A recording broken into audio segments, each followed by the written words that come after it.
Gentlemen, I yearn for these open rules we're going to have. Mr. Speaker, the gentleman suspend for just a moment. A chair would remind all members in their comments under the rules to direct their comments to the chair. Chair recognizes the gentleman from Washington. Thank you, Mr. Speaker. Mr. Speaker, I'm pleased to yield 3 minutes to the gentleman from Louisiana, the subcommittee chairman of the Fisheries, Wildlife, Oceans, and Insular Affairs Subcommittee. Gentleman is recognized.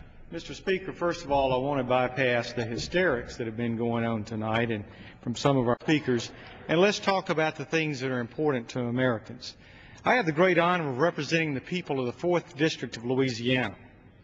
I have a deep and abiding appreciation for the coastal wetlands and the thousands of jobs that are dependent on the health of the Gulf of Mexico. We in Louisiana understand that the offshore oil and gas industry is critical to our long-term economic survival. Despite the tragedy of the Deepwater Horizon accident, the citizens of Louisiana support environmentally safe offshore energy development, and they are growing increasingly frustrated, if not angry, at the Obama administration's de facto moratorium that occurs today in the Gulf, time delays that recently resulted in a Louisiana federal judge finding the Department of the Interior in contempt of court. This moratorium has caused the loss of thousands of jobs. It has increased our growing dependence on imported oil, and it has contributed to the accelerated increase in the price of gasoline. We have also heard an ongoing drumbeat of misinformation about hydraulic fracturing, which is a long-standing practice that has been effectively regulated by the states for over 60 years. In my own congressional district, hydraulic fracturing is necessary for the development of the Haynesville shale play. As a result of this energy activity, our local and state tax revenues have increased by at least $900 million in 2009 alone. And more than 57,600 new jobs in Louisiana have been created. Let there be no mistake.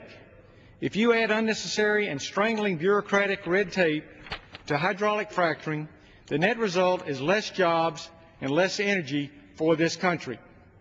As the chairman of the Subcommittee on Fisheries, Wildlife, and Insular Affairs, I will be conducting comprehensive oversight reviews, hearings on several job-destroying regulations and policies that are being promoted by the Obama administration.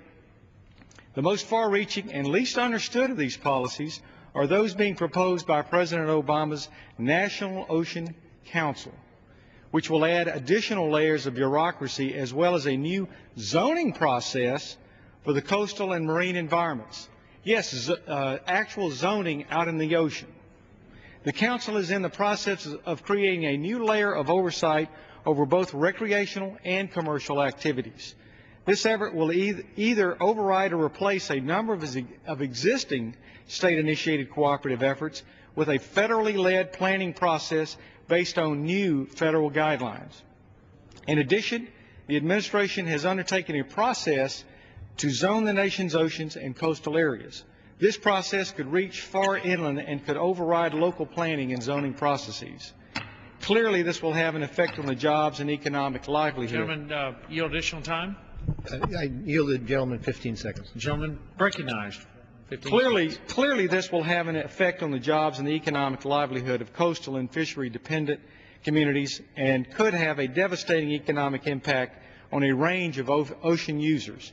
So for that reason, I stand in support and urge my colleagues to support this resolution as well. I thank you and yield back. Gentleman's time has expired. Gentleman from Massachusetts is recognized. Mr. Speaker, I yield myself 3 minutes.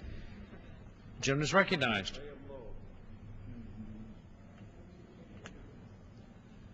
Mr. Speaker, the independent bipartisan commission on the BP oil spill issued its final report last month.